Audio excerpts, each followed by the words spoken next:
analisa dulu tuh anaknya tuh sukanya apa. Anak Anda belum, baru tahapan ini teh, belum sukanya. Belum. Nanti yang kedua tuh sukanya, tahapannya. Oke. Anak Anda ada di tahapan mana?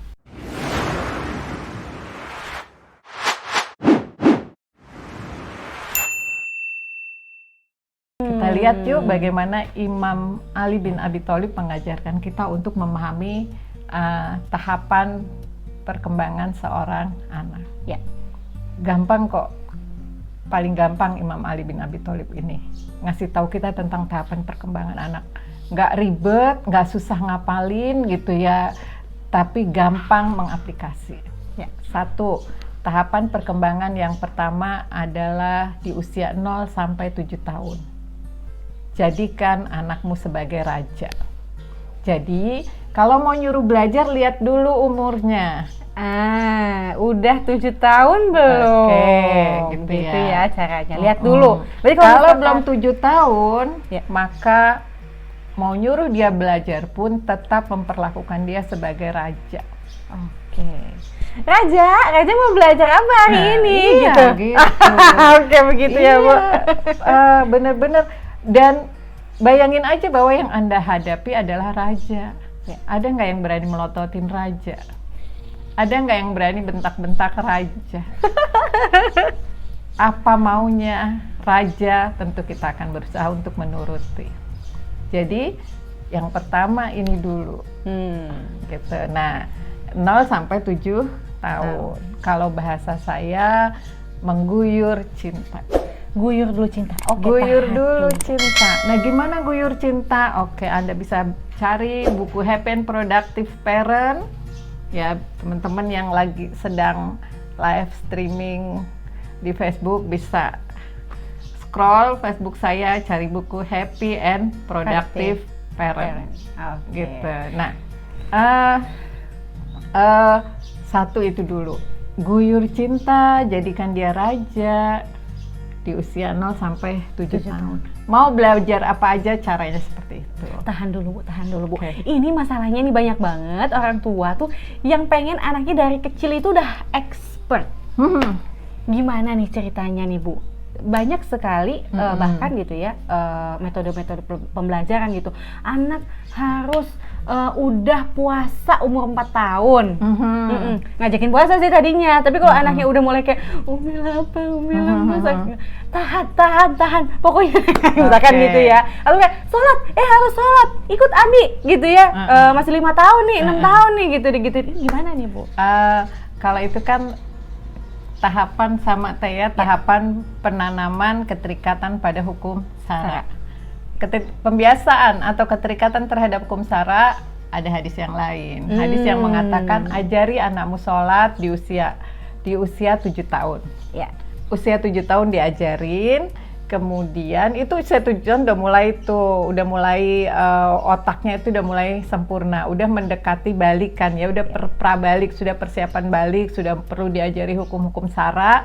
Lalu 10 tahun itu udah mulai tuh deket balik ya, pukullah kalau dia tetap nggak mau sholat dengan pukulan yang tidak menyakitkan. Wah, gitu, bukan ya Bu ya? Mukulnya gimana? Mau coba mukul nggak sakit? Aduh, gitu. Kayak gitu Bu. Dan jangan kayak bukan begitu. Ini mentang-mentang nih. Ya ampun. Coba, baru 7 tahun disuruh mengajari anak sholat. Oke. Berarti 0 sampai 7 tahunnya apa yang mesti dikasih tahu, yang mesti diutamakan ternyata? Itu tadi, jadiin raja, guyur cintanya dulu. Jadi sebetulnya 0 sampai 7 tahun tuh sabar ibu-ibu, sabar gitu ya, banyakin cinta. Kalau gitu. ya, kenapa guyur cinta dulu? Jadi saya itu dapat insight guyur cinta itu ketika saya mengkaji kitab. Jadi kajian kitab Min Muqawimat Nafsiyah Islam.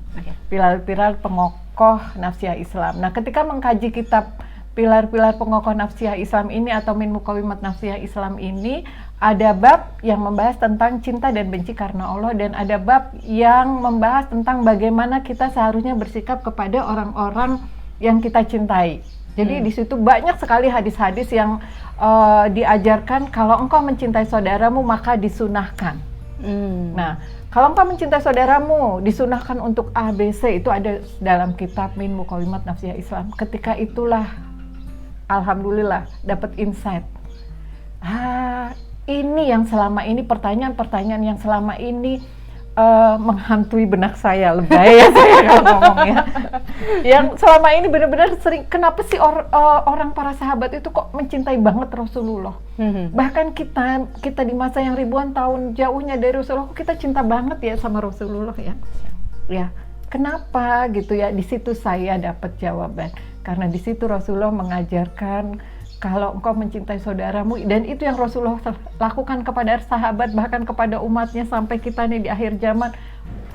Mulai dari salah satunya ya Teh ya, Splash Your Love itu yang saya kaji di kitab Min Muqawimat dan juga saya bukukan di buku saya Happy and Productive Parent, teman-teman.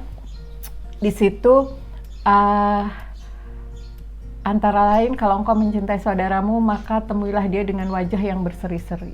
Kalau engkau mencintai saudaramu maka ya senyum. Sudahkah kita di rumah wajahnya berseri-seri? Kalau engkau mencintai saudaramu maka katakanlah bahwa engkau mencintainya. Rasulullah tuh banyak hadis-hadis yang menunjukkan betapa Rasulullah mencintai para sahabat dan mencintai kita sampai sekarang. Maka kita pun cinta pada Rasulullah hingga kita mau. Jadi intinya gitu, kenapa sih orang kok sampai akhir zaman sangat mencintai Rasulullah, kemudian mau melakukan apapun yang Rasulullah inginkan, bahkan tanpa diminta. Sebenarnya itu kunci. Itu juga kunci yang saya pakai di dalam parenting. Kalau kita mau anak-anak kita itu melakukan apa yang kita inginkan, termasuk sholat lah, puasa lah apa, maka guyur dulu mereka dengan cinta.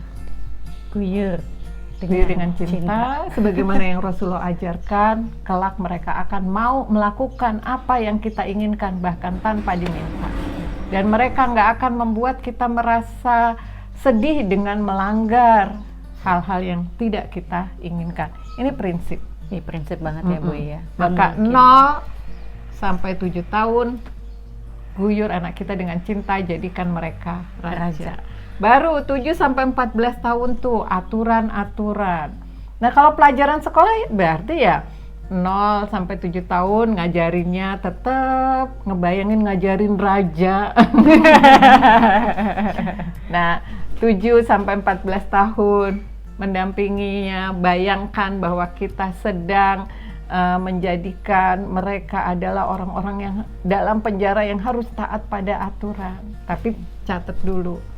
Jangan, ini waktunya 7 sampai 14 tahun, waktunya anak kita diperlakukan sebagai tawanan, aturan harus ketat dan sebagainya.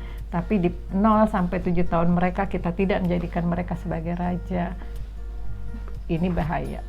Maka kalau belum, sadarnya baru sekarang, berarti Anda harus melakukan 2 hal bersamaan. Apakah itu? Menjadikan raja dan menjadikan tawanan. Di umur 7 sampai 14 tahun. Kalau dulu prosesnya belum dijalankan. Ini lebih susah lagi sebenarnya ya. Sebenarnya susah, tapi tidak ada kata yang tidak mungkin bisa. Dan banyak ibu-ibu hebat yang sudah membuktikan proses itu baru mereka lakukan di usia di atas 7 tahun. Tetap utamanya guyur cintanya, alhamdulillah. Bisa juga. Bisa. Ya. Baiklah Bu, ini kayaknya kayak nggak empot-empotan nih ngebahasnya nih. Karena untuk membayangkan hal ini dan mengaplikasikannya ini kayak nggak semudah mengatakan ya nih kayak Bu tuh. Tapi intinya tetap bisa. Di umur 7 sampai 14 tahun ini luar biasa banget. Harus jadi double akhirnya. Yes, kita harus bayar utang. Bayar utang nih. Nah, jadi intinya untuk teman-teman parents di sini yang punya anak kayaknya, aduh aku kayak kecolongan deh 0 sampai 7 tahun nih kayaknya aku pernah melakukan ini dan itu. Bisa berarti ya Bu ya di 7-14 tahun. Bisa banget. Oke. Tadi ngomong-ngomong kan Splash Your Love. Jadi kata-katanya kayak gimana nih Bu, misalkan aku bisa adek, mama cinta deh sama adek, tiba-tiba begitu Bu? Harus begitu banget ya Bu? Oke. Jadi Splash Your Love itu ada beberapa ya, saya sarikan dari kitab tadi Min Nafsiyah Muqawimat Islam, pilar-pilar pengokohan nafsiyah Islam, saya sarikan itu antara lain kalau engkau mencintai saudaramu maka temuilah dengan wajah yang berseri-seri. Jadi pastikan muka kita di dalam rumah itu adalah muka yang berseri-seri. Oh, mau ngajarin anak pastikan mukanya berseri-seri. Ini buka pintu nih. Ade, Yes, gitu ya. Cek, yes. Ade, Iya. apa kabarnya hari ini? Iya. Gitu ya. Iya. Harus begitu banget. Sepanjang hari, Latihan, Bu. Sepanjang hari. hari di rumah. Misalkan nih, mama, Ade pengen bibis apa? Ade pengen bibis, sabar, sini bunda bukain Yes, gitu ya. yes. Ya Allah, latihan Bu dari sekarang. Saya Iya. juga udah nyobain, enak banget Bu. Oke. Lanjut. Iya, nanti anak-anak pun akan terbiasa. Kalau saya di rumah, saya lagi ngetik gitu ya, cemberut, anak saya gini, Mi, senyum, jangan teori doang. Udah biasa digituin anak. Wah, luar biasa. Oke.